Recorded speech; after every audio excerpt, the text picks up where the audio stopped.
Sir Don Bradman, George হেডলিদের পরেই নিজের নাম লেখালেন নাজমুল হোসেন শান্ত। টেস্ট ক্যারিয়ারে অর্ধশতক ৫টি আর শতক ৮টি। অবিশ্বাস্য, আর তার চেয়ে বেশি অবিশ্বাস্য শান্তর চলতি বছরে টেস্ট পারফরম্যান্স। ৮ ইনিংসে টেস্টে রান করেছে ৫২৩ রান, গড় ৭৪, ১50-র বিপরীতে এসেছে ৩টি সেঞ্চুরি। চোখ কপালে উঠবে আর একটু কাছ থেকে দেখলে। সবশেষ ৫ টেস্ট ইনিংসের ৩টিকেই শতকে রূপ দিয়েছেন এই ক্রিকেটার। শুধু তাই নয়, অধিনায়ক হিসেবে পার করেছেন ১০০০ রানের মাইল ফলক। সেই সাথে নিজের নাম লিখিয়েছেন কিংবদন্তিদের নামের পাশে। টেস্ট ক্যারিয়ারে ৫50 কিন্তু সেঞ্চুরি ৮টি, ১৩ বার ৫০ রানের গন্ডি পেরিয়েছেন। তার মাঝে ৮ বারই সেটাকে শতকে রূপ দিয়েছেন, অর্থাৎ কনভার্সেশন রেট ৬১.৫৪%।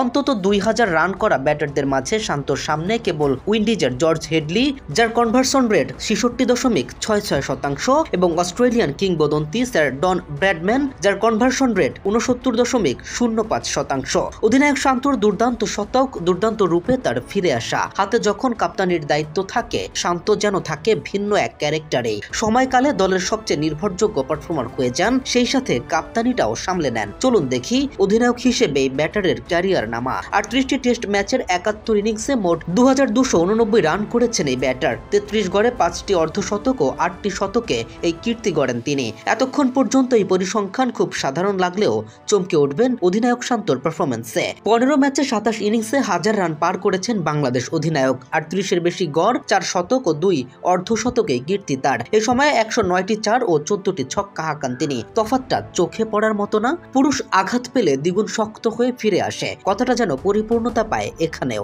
হঠাৎ করেই না জানিয়ে ওয়ানডে অধিনায়কত্ব কেড়ে নেয়া, তারপর নিজে থেকে টেস্ট দলের কাপ্তানি থেকে সরে আসা। মান অভিমানের খেলায় তোলপাড় ক্রিকেট পাড়া, তবে দিন শেষে যেন উদ্দেশ্য এক, দলের জয়ে অবদান রাখা। শান্ত একবার এক ইন্টারভিউতে বলেছিলেন, আমি যখন কোনো ম্যাচ খেলতে নামি, মনে হয় প্রতিপক্ষের বিপক্ষে নয়, বরং ১৭ কোটি মানুষের বিপক্ষে খেলি। সে সময়টায় ক্যারিয়ারের বাজে সময়ে দর্শকদের দুধ্বনি, ফেসবুক জুড়ে ট্রল এর বন্যা, যেন মানসিকভাবে আহত হচ্ছিলেন বাংলাদেশ ক্যাপ্টেন। চলতি বছরের জুনে শ্রীলঙ্কার বিপক্ষে অ্যাওয়ে সিরিজে প্রথম টেস্টে দারুণ শতক হাঁকান অধিনায়ক। মুশফিকুর রহিমকে সাথে নিয়ে দারুণ এক জুটির মাধ্যমে দলকে এগিয়ে নিয়ে যান। ১৪৮ রানের দারুণ এক ইনিংস খেলে থামতে হয় তাকে, আর অভিজ্ঞ মুশি থামে ১৬৩ রানে। দ্বিতীয় ইনিংসে লঙ্কান বোলারদের তুলোধুলো করে ১২৫ রানের এক ইনিংস আদায় করে নেন এই বাঁহাতি। যদিও প্রথম নিশাঙ্কার লড়াকো মানসিকতা আর অ্যাঞ্জেলো ম্যাথিউসের চতুরতায় ম্যাচটি ড্র হয়, তবে ম্যান অব দ্য ম্যাচ নির্বাচিত হয়েছিল শান্ত।